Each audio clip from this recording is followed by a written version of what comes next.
Let's read again. Good morning. Psalm 34. Taste and see that the Lord is good. I will bless the Lord at all times. His praise shall continually be in my mouth. My soul makes its boast in the Lord. Let the humble hear and be glad. Oh, magnify the Lord with me, and let us exalt his name together. I sought the Lord, and he answered me, and delivered me from all my fears.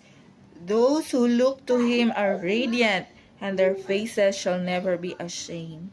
This poor man cried, and the Lord heard him, and saved him out of all his troubles. The angel of the Lord encamps around those who fear him, and delivers them. O taste and see that the Lord is good. Blessed is the man who takes refuge in him. Oh, fear the Lord, you his saints, for those who fear him have no lack. The young lions suffer want and hunger, but those who seek the Lord lack no good thing. Come, O children, listen to me. I will teach you the fear of the Lord. What man is there who desires love? He desires life and loves many days that he may see good. Keep your tongue from evil and your lips from speaking deceit. Turn away from evil and do good. Seek peace and pursue it.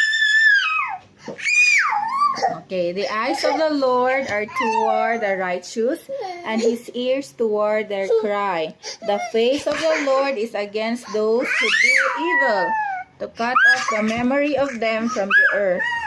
When the righteous cry for help, the Lord hears and delivers them out of all their troubles. The Lord is near to the brokenhearted and saves the crushed in spirit. Many are the afflictions of the righteous, but the Lord delivers him out of them all. He keeps all his bones, not one of them is broken. Affliction will slay the wicked, and those who hate the righteous will be condemned. The Lord redeems the life of his servants. None of those who take refuge in him will be condemned.